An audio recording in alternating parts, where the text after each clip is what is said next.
And the southern state is not too bad. We've broken up a little bit from 106.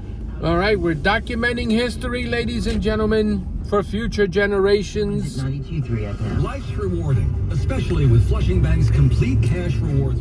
Look at that beautiful sky. Cloudy, but it looks very artistic. It's a cloudy day. Another incident of anti-Semitic graffiti in New York City, this time in Brighton Beach, where at least 5 swastikas were found on a building underneath the elevated tracks just a block from Chabad of West Brighton. Their rabbi, Moshe Winner, spoke to 1010 Wins. Seeing this is appalling. It's disgusting. It's completely disrespecting all of the members of our community, really disrespecting all people. State Senator Jessica Scarcella-Spanton with a message of support for the community. I just want you to know that my office is here for you, and you have the police that are here for you. You have the management of the developments who are here for you. So we will do everything we can to continue to fight the rise of anti-Semitism in this district and across the state. The NYPD is investigating this as a hate crime. So far, no word on any suspects. New York State lawmakers have until tomorrow to get their budget deal done in time to meet the April 1st deadline. If they don't, it would be their 5th miss in a row. So with the budget deadline just hours away, still agreements that need to be worked out in Albany, including a complete overhaul of auto insurance and changes to environmental review.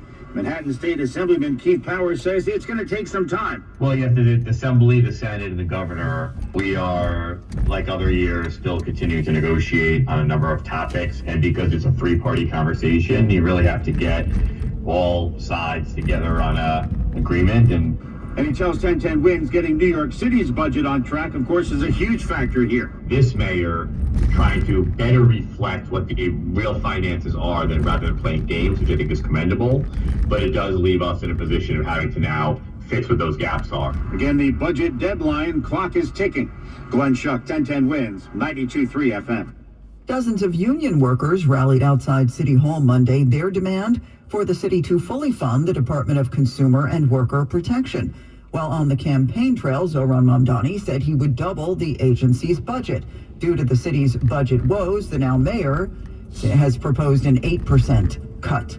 A former supervisor at the city buildings department has been indicted on charges he took bribes in exchange for bypassing safety standards. Manhattan DA Alvin Bragg. 3 construction companies paid him in excess of $75,000 to subvert this process, which is overseen by career public servants. And we're talking more than 300 construction projects. 57-year-old Jake Uday of Stroudsburg, PA, is looking at multiple counts of bribery and conspiracy. An off-duty security guard on Manhattan's east side was shot and wounded yesterday, just doors down from where he works at the Prince George Hotel. This happened just before 12:30 in the afternoon. The 49-year-old is stable. Police say they know who they're looking for, that the victim knew his attacker, and that this was part of some ongoing dispute. Okay, Chocoholics. Yeah, if you've been searching for the ultimate chocolate Easter bunny fix, looks like Costco's got you covered. They've got a 10-pound one. It's made of milk, dark, and white chocolate. The label says it's got 151 servings at 150 calories each. So, you do that math. The cost depends on the store, apparently, but word is it's going for as high as $140. Let's get Bloomberg Money Watch, sponsored by Amazon Hub Delivery, and here's Dan Schwartzman. Susan, J.P. Morgan Chase is looking to hire 1,000 new branch-based bankers in the U.S. as part of an effort to grow its small business clientele. That's according to Barron's. The largest bank in the country said it's looking at 3 million new small business clients to the 7 million it works with now in the next several years. J.P. Morgan Chase says it intends to lend $80 billion to small companies over the next decade under what it is calling its, quote, American Dream Initiative. Right now, futures look amazing. Dow is up 530 points. NASDAQ's up 239 points. S&P is currently up 71 points. I'm Dan Schwartzman, Bloomberg Money Watch on 1010 Wins at 92.3 FM. It's Tiki Barber with 2 words. If you're new here, we are documenting history for future generations. I go to work every morning and I listen to the news, specifically 1010 Wins.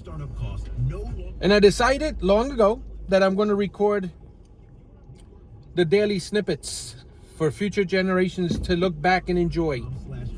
or not enjoy, depending how bad the news is or how good the news is. They can enjoy it. New Yorkers are always on. A lot of people say, yeah, well, the internet has all the news. It's true, but there's nothing like listening to the live broadcast.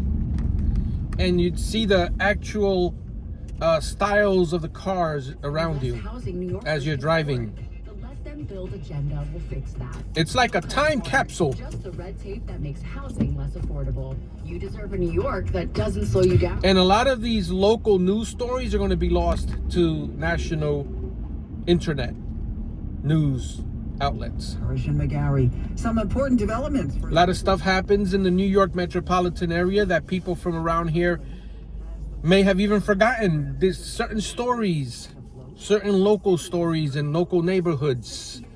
And then, of course, yeah, you can see it on the internet, but there's nothing like being here in real time, in a time capsule, with me in the car, driving through history. How's that? Driving through history. Isn't that cool? That's what we're doing. We're driving through history.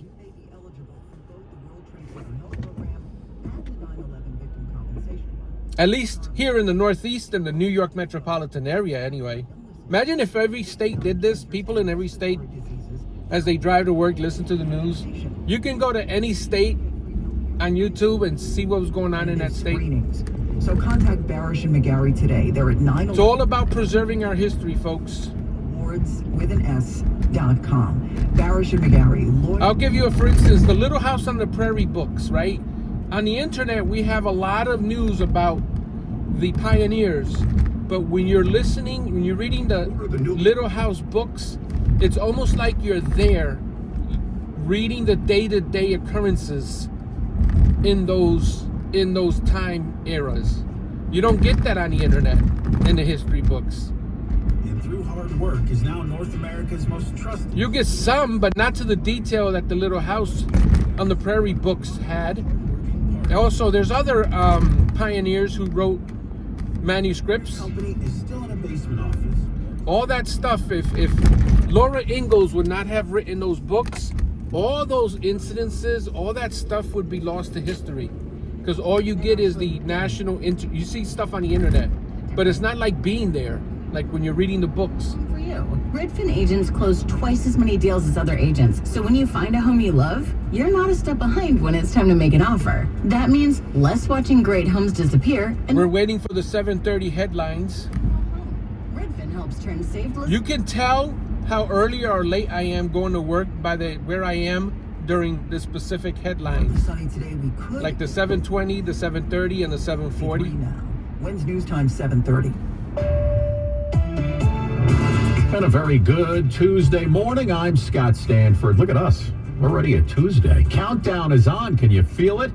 We're just over a day away from humanity's first launch to the moon in 53 years. It's an exciting time for this team and our crew, and really our nation and the world. NASA launch director Charlie Blackwell Thompson says the massive Artemis II rocket is ready to blast off from Florida Wednesday after repairs for fuel leaks and clogged pressure lines. All indications are right now we are in excellent shape. The Orion capsule will carry 4 astronauts on a 10-day no-stop U-turn around the moon. The vehicle's ready, the system is ready, the crew is ready, and behind this flight stands a campaign. NASA Associate Administrator Amit Kshatriya noted this is just the beginning. Landings, a lunar base, a nuclear propulsion into deep space. I'm Jennifer King. Well, sounds like it's going to be one wild ride. Looking forward to watching it on the old TV.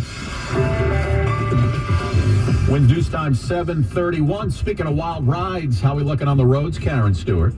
New York State Thruway in Rockland County closed southbound at 14B for Airmont Road.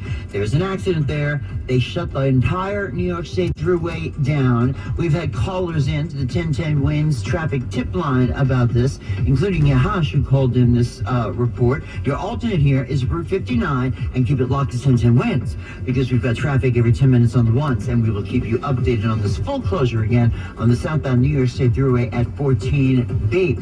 Northbound 8095 Express on your way to the up the George Washington Bridge, north of 71 in Englewood. Broken down tractor trailer in the left Secret the locals to the lower level. And eastbound 495 on your way to the Lincoln east of Kennedy Boulevard is a broken down car in the right-hand lane. The inbound Holland is 45 minutes. The inbound George and Lincoln are each 35 minutes right now. And in the city, when you get off the GW Bridge, the southbound Henry Hudson's busy down to 135th. Expect those delays. Disabled vehicle. The right lane is blocked. Traffic is sponsored by the Barnesford Traffic Tip Line, which is 844-JAM-1010. Lots of people calling that this morning. Karen Stewart, 1010 wins at 92.3 FM. I'm attorney Rich Barnes. If you've been in a car crash... Driving through history. March 31st, 2026. Going back to what I was just saying, the history is recorded on the internet, but it's nothing like watching it as we watch it. You're watching it as I'm watching it in this particular year. What? And tomorrow, Scott. That's how warm it's going to be the next couple of days. Well above the historical average, which should be about 56 degrees, by the way. For today, clouds break for some sunshine, and that breeze, when it kicks in, it's going to send temperatures up from the 60s to 77, much cooler along the coast. Partly cloudy early tonight, then it gets a little cloudier late tonight, maybe a late night shower, the low 64. Tomorrow, clouds, breaks of sun, breezy, warm shower here and there, but most of the day rain-free, the high 77, though temperatures could start falling in the afternoon. It'll fall quite a bit tomorrow night and into Thursday. In fact, Thursday's high only 50. Could be a bit of rain and drizzle with this onshore flow. But that turns around into the south and southwest Friday. A little drizzle early, then clouds break for some sun in the afternoon, back to 65. Right now in Central Park, cloudy, 64, humidity 62%, the wind southwest at 9. Repeating our current temperature, 64, headed to 77 in Midtown. I'm meteorologist Joe Lundberg on New York's weather station, 1010 winds on 92.3 FM. I thank you, Joe. That flight attendant injured in last week's deadly crash at LaGuardia Airport will reportedly need extensive recovery time to learn to walk again. She was thrown from the plane after a fire truck in the Air Canada flight collided on that runway. Solange Tremblay now recovering in a New York hospital. Her daughter saying in a GoFundMe post her mother will need multiple surgeries and intensive rehab to walk again. Her daughter says Tremblay was seated directly behind the cockpit, found still strapped in her jump seat, lying on the tarmac, conscious for all of this. Tremblay suffered 2 shattered legs and a fractured spine after she was thrown more than 320 feet, nearly the length of a football field. What a nightmare for this woman. The collision killed the 2 pilots, Antoine Forrest and Mackenzie Gunther. This was the first deadly crash at LaGuardia in more than 3 decades. And a Delta flight leaving Brazil headed to the U.S. forced to make an emergency landing shortly after takeoff. Passengers on board a Delta flight bound for Atlanta watched the left engine burst into flames. Sparks flying as the Airbus with 286 people on board was taking off from Sao Paulo, Brazil, and gaining altitude. Panic erupting on board. Pilots leveling off their ascent at 4,500 feet, immediately transitioning to an emergency landing, staying in the air for roughly 10 minutes. Delta is apologizing to their customers, saying the safety of their passengers and crew is their highest priority. That's correspondent Trevor Alt. Winds News Time 7:35. A rare celestial show could light up the skies over New York City next month. It makes your mouth turn green. It tastes like gasoline. Not Comet cleaning powders. Remember that song, though? Talking about comets in the sky, you silly goose. Stargazers may get a glimpse of Comet C226 A1 Maps. C226 A1 Maps. Remember that name for the test at the end. It's a so-called sun grazer that could shine as bright as Venus, though astronomers warn it could just as easily fizzle out, so it'll either be great or it won't. Later in April, the annual Lyrids meteor shower returns, bringing fast, bright shooting stars with up to 20 meters an hour, meteors an hour, under ideal conditions. For now, experts say your best bet is just find a dark spot, look up, and, well, just be patient. God bless the broken road that led me straight. That's Massapequa Park's Jesse Findling. He and Paramus, New Jersey's Jake Thistle went into last night's American Idol Top 20. Would they make it through to the last 14? Got the answer on the other side.